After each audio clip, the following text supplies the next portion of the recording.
मुकेश अंबानी ने करीब 8 साल पहले जब 4G के साथ टेलीकॉम इंडस्ट्री में कदम रखा तो पूरी इंडस्ट्री में तहलका मचा दिया।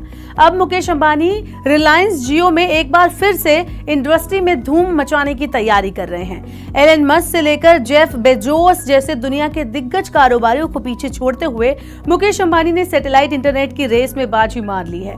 रिलायंस इंडस्ट्रीज के जियो प्लेटफॉर्म्स और लग्जमबर्ग की कंपनी SES के जॉइंट वेंचर को देश में गीगाबिट फाइबर इंटरनेट प्रदान करने के लिए सैटेलाइट ऑपरेटर करने की मंजूरी मिल गई है। समाचार एजेंसी रॉयटर्स की एक रिपोर्ट के मुताबिक भारत के स्पेस रेगुलेटर ने joint venture company orbit connect India को भारत के आकाश सैटेलाइट ऑपरेट करने की मंजूरी दी।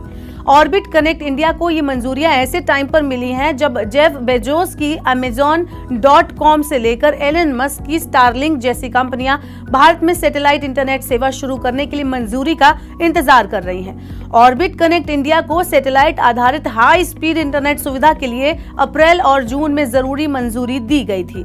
Indian National Space Promotion and Authorisation Centre यानी इन स्पेस ने कंपनी को यह अनुमति दी है। आपको बता दें कि ये मंजूरी सिर्फ भारत के आकाश में सैटेलाइट्स को ऑपरेट करने को नहीं मिली है, बल्कि अभी अपना ऑपरेशन शुरू करने के लिए उसे देश के दूरसंचार विभाग से और ज्यादा मंजूरियों की जरूरत है। हालांकि माना जा रहा है कि जियो जल्द ही देश में ये सुविधा शुरू कर सकती है।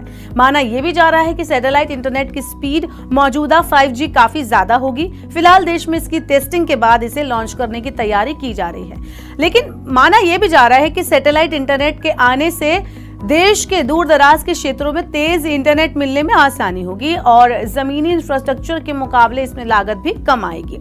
इन स्पेस के चेयरमैन पवन गोयनका ने रॉयटर्स को बताया कि ऑर्बिट कनेक्ट इंडिया के अलावा इनमार्ससेट को भी भारत में सैटेलाइट ऑपरेट करने की मंजूरी मिल गई है। इसके अलावा 2 अन्य कंपनियों जैसे एलन मस्क की स्टारलिंक और Amazon की कुइपर ने भी इसके लिए आवेदन दिया है। फिलहाल इन्हें मंजूरी का इंतजार है। रिलायंस के अलावा भारतीय एंटरप्राइजेस के निवेश वाली कंपनी OneWeb को पिछले साल के अंत में सभी तरह की मंजूरियां दे दी गई थी।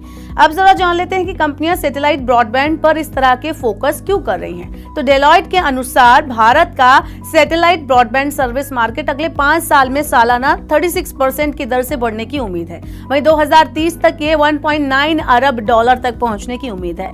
अन्य कंपनियों की अगर हम बात करें तो Amazon के कुइपर ने $10 अरब के निवेश करने की योजना बनाई है। भारत के अलावा अन्य पड़ोसी देशों में भी इसे लेकर तैयारियां शुरू हो गई हैं। पिछले हफ्ते श्रीलंका ने स्टारलिंक को इंटरनेट सेवाएं प्रदान करने के लिए शुरुआती मंजूरी दे दी थी। माना जा रहा है कि देश में सैटेलाइट इंटरनेट के क्षेत्र में जितनी ज्यादा कंपनियां मौजूद होंगी, कंपटीशन उतना ही ज्यादा तगड़ा होगा और ग्राहकों को उतनी ही बेहतर और किफायती फैसिलिटीज यानी सेवाएं मिलेंगी। तो आपका क्या कहना है इस पर? क्या इससे कुछ आगे जाकर इंटरनेट की क्वालिटी बदलेगी या फिर ये भी बाकियों की तरह महंगा एक आपके जेब पे भार डालने वाला प्लान होगा? ऐसी और वीडियोस के लिए सब्सक्राइब करें हमारा YouTube चैनल।